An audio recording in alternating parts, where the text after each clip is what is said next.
You are both veterans of the MCU. What made it special to revisit your characters for Thunderbolts?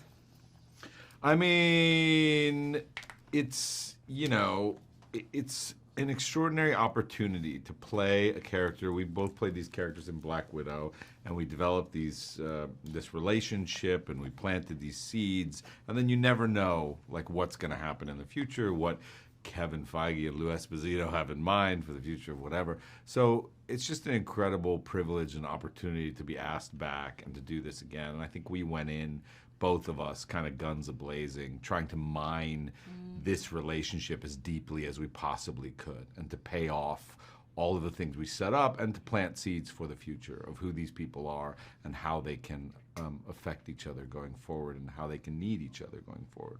I think also just on top of that, Jake really wanted this movie to be a film that anybody could watch without having watched any other characters' backstory movies. And while that, was a great idea and really cool, I know that we both felt really defensive about the fact that, no, that might be true, but we really need a conversation about the fact that Natasha has gone and what that might be doing to both of these characters. And even though we're trying to create a movie that people don't need backstory, we need it, our characters need it, and as actors, for us to know where we are at and where our story is going, it was just something that we both felt very, very protective of. Florence, what is Yelena's state of mind when we first meet her in the film? Her state of mind is a very dark one. She isn't doing well. She doesn't know really what she's here for anymore. Since the last time we saw her in Hawkeye, she is now fully processing and is dealing with the grief and the loss of her sister. And she doesn't really have much color anymore. She doesn't really know why she's here, and nothing gives her joy. And we kind of see her asking those questions to her dad. After a year of not seeing each other, we see her really trying to fumble and figure out how she can make herself want to wake up in the morning. And it's something that we watch and we all can recognize as someone that needs help. And it's through the movie and through her opening up and her being there for people that she actually begins to feel that love for life again.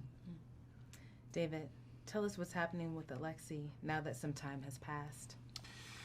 From the events of Black Widow, he's sort of on an upswing at the end of that movie, and he is not on an upswing now. He's not in a good place. He has a limo business, which is not thriving. He thought he would come to Washington, D.C. and literally be embraced by the American government as perhaps the next savior of America, and it didn't turn out that way. He's living in a studio apartment with a crappy limo business, barely making ends meet, not talking to his daughter. Though. What? It's a great smoke machine for the real thing. No, I'm not even talking to his daughter because he is unable to process the guilt around Natasha's death. He's unable to process, what it means to be a dad to her or what he has to offer her. I think he's lying to himself in many different ways and desperately clinging to some former glory. And so that's where we find him. And it's a great place to start because it means that he has a tremendous journey to go on should he choose to accept it. And luckily in this movie he does. What makes this band of heroes relatable? Oh, that they make so many mistakes. And they hate themselves. So much. And they're struggling to work with one another. They don't know how to share. They don't know how to. They don't know how to ask for help. They don't know how to ask for. They also are just like they're so used to being such lone wolves that they don't know how to even communicate or how to have any etiquette. And I think there's something quite wonderful and charming about watching all of those. What's the word? Attributes. Yeah. Together. Yeah. My brain. No, it's great attributes. Yeah. You were like, what's the word? I was like, misfits? Yeah. Like, crazy people. Yeah.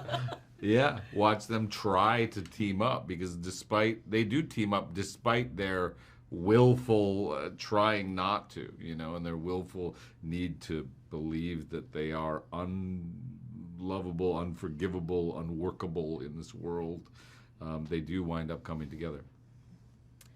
What was your experience working with director Jake Schreier? What is his style?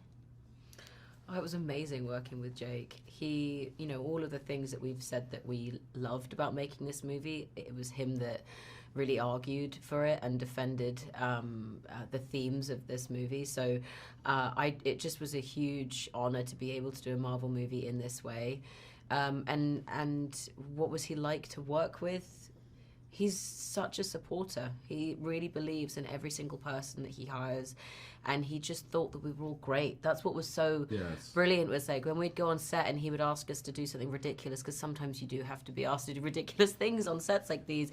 He'd be like, now I know, but can you just trust me because you're amazing and you'll sell it? And you're like, okay, I'll do the thing. He did make us all feel very loved. So loved. And it was genuine. Like, I think he says it many times in interviews, and I believe him every time he says it, he just says, like, why'd you want to do this movie? And he's like, this cast. Yeah. He's like, can you imagine having this cast together? Yeah. And you're just like, oh yeah, you really do love us. Really loves us. And that's a beautiful thing to walk onto set and know that you're going to be taken care of by a director in that way and not compromised for some other department. And so it was really nice.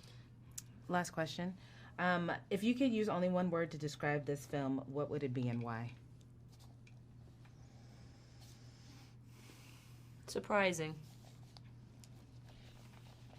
What about you?